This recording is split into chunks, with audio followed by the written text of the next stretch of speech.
Joining us now, former Reagan economist Art Laffer. First, Art, want to get your reaction to Gary Cohn's departure. I like Gary Cohn very, very much. I thought he did a terrific job, and I'm really sorry he's departing. I think there are lots of other candidates, Charles, who would be very good in that job. Obviously, my dear friend Larry Kudlow, I think, would be as good as anyone. But Cohn was very good. He did a great job on the tax bill. He's a very thoughtful, clear-thinking person, and I thought he just handled himself beautifully. And I don't think he left because of a conflict. I just don't.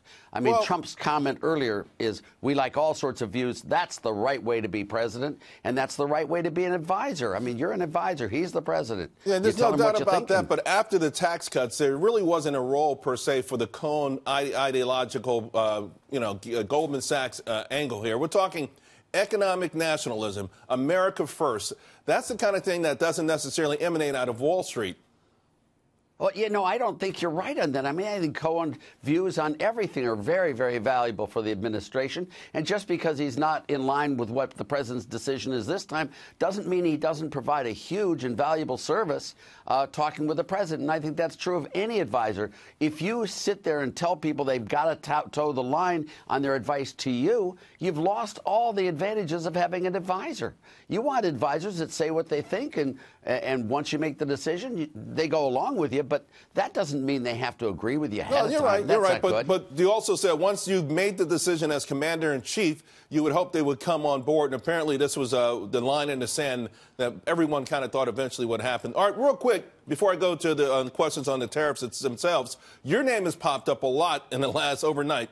Would you consider taking the job if it was offered? Oh, come on. I'm 78, Charles. I've had my day in the White House, and I had my president. I had Ronald Reagan, and I loved it. It was great, and there is no encore after Reagan. I love working with Trump and with Steve Moore and Larry Kudlow on all of this stuff. It's super fun for me, but I am not any way, shape, or form going to do anything in the administration, period. Hey, listen, Art, you can't blame me because you look 20 years younger, okay? I mean, you look like you're fit for the gig. That's all I'm saying. Oh, my God. Come all right, on. here's another one. Flattery will get you 30 years younger. Come on.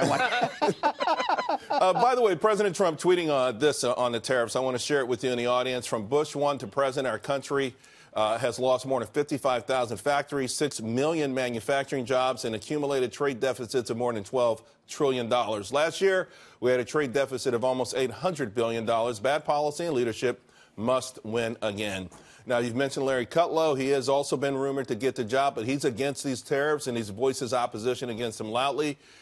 What's your take on tariffs, a potential trade war, and how do we fight back against an obvious unbalanced relationship we have with the rest of the world? Well, see, I love the thing that the president said is from Bush 1 to now. That's a perfect example of bad policies from Bush 1 to now. He didn't go back to Reagan because we solved the trade problem by having huge tax cuts, economic growth, and an enormous increase in the trade deficit, Charles. An enormous increase. Now, why do I say that's good? Because the trade surplus is trade deficit is the capital surplus.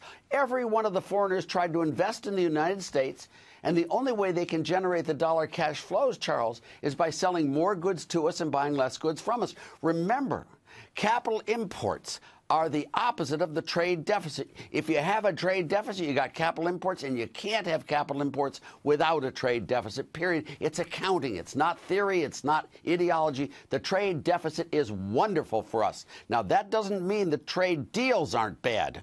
They may well be bad, and I think Trump is perfectly correct in going after NAFTA and going after TPP and some of these others. They are very bad deals.